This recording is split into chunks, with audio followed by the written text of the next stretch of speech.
Meskipun dakwah dilakukan dengan cara sembunyi-sembunyi dan masih bersifat personal, seruan tersebut mulai bocor dan menarik perhatian publik secara lebih luas. Pada awalnya para pemimpin Mekah tidak terlalu peduli dengan dakwah Muhammad dan menyerupakannya dengan seorang filsuf agama.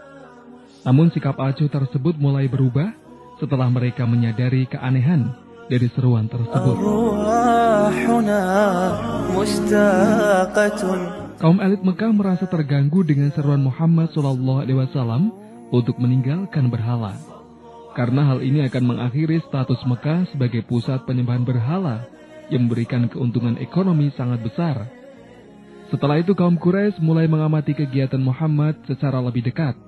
Setelah 3 tahun dakwah secara sembunyi-sembunyi, Rasulullah SAW mencoba menguatkan kaum mukminin agar tabah, mengilhami mereka dengan semangat tauhid.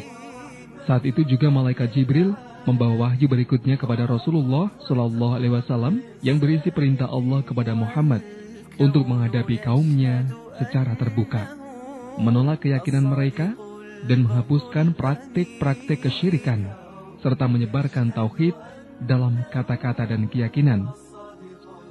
Sekarang waktunya untuk menyebarkan Islam secara terang-terangan.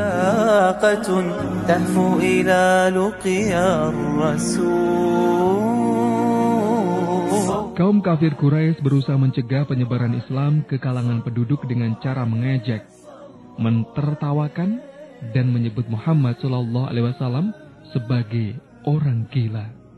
Namun usaha tersebut hanya membuat Muhammad semakin tabah dengan dakwahnya. Karenanya kaum kafir Quraisy mengubah taktik mereka. Mereka mengundang Rasulullah SAW untuk berkompromi. Semua pihak akan menerima agama dari pihak yang lain dan menyembah semua Tuhan. Menyadari akan kesia-siaan dari usaha mereka, kaum kafir Quraisy memutuskan untuk menerapkan kampanye perlawanan tanpa batas. Mereka melakukan rapat umum dan memilih sebuah komite yang terdiri dari 25 bangsawan Quraisy dengan Abu Lahab, paman Rasulullah SAW, sebagai pemimpinnya. Dari hasil diskusi, mereka memutuskan guna menggunakan seluruh jalan perlawanan, mulai dari memfitnah Rasulullah SAW sampai dengan penggunaan kekerasan pada kaum lemah dari para pengikutnya.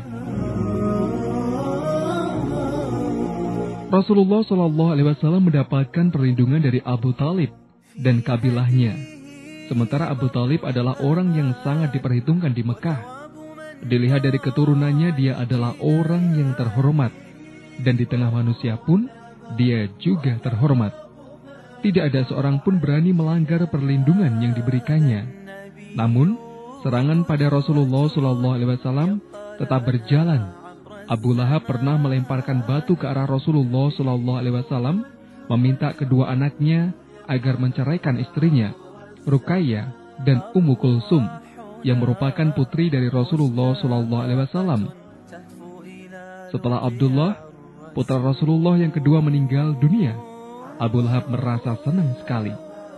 Seketika itu dia menemui rekan-rekannya dan mengatakan kepada mereka bahwa Muhammad sudah terputus dari rahmat Allah. Selain itu, Abu Lahab juga pernah menguntit di belakang Rasulullah SAW pada musim haji untuk mendustakan beliau. Tidak hanya pendustaan saja yang dilakukan Abu Lahab, tetapi dia melempari beliau dengan batu hingga sempat membuat kedua tumit beliau berdarah. Kampanye ini dilakukan selama 2 tahun dengan intensitas yang semakin meningkat. Selain Abu Lahab, penyembah berhala lain yang juga masih memiliki hubungan saudara dengan Rasulullah SAW juga melakukan serangan pada beliau. Saat Rasulullah SAW melakukan sholat di Ka'bah, Abu Jahal meminta kepada kawan-kawannya untuk melempari kotoran unta ke tubuh Rasulullah SAW. Maka Uqbah bin Mu'id berdiri dengan membawa kotoran unta dan melemparkan ke arah Rasulullah SAW yang sedang sujud. Mereka pun tertawa riang melihat jubah Rasulullah SAW penuh dengan kotoran. Rasulullah SAW tetap sujud sampai akhirnya anak perempuannya Fatimah datang dan membersihkannya. Rasulullah SAW berusaha merespon atas kesedihan yang nampak pada wajah Fatimah dan berkata, "Jangan bersedih, Rabbmu akan melindungi nabinya."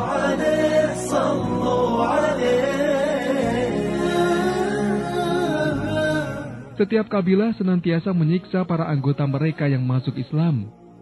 Bani Maksum membawa Amr bin Yashir beserta ayah dan ibunya yang semuanya masuk Islam ke padang pasir yang panas di tengah hari. Mereka disiksa dan Sumayyah, ibunya Ammar, dibunuh. Ia menjadi syuhada pertama dalam sejarah Islam. Menyikapi siksaan kejam yang diterima umat Islam saat itu, Rasulullah SAW menasihati mereka untuk menyembunyikan keislamannya. Beliau memutuskan untuk menemui mereka secara sembunyi-sembunyi. Selanjutnya beliau berusaha menghindari konfrontasi dengan kaum musyrikin karena dakwah Islam baru tahap permulaan dan kekuatan kaum muslimin waktu itu masih sangat rapuh. Satu hari para sahabat beliau sedang berkumpul di tengah perkampungan dan mendirikan sholat.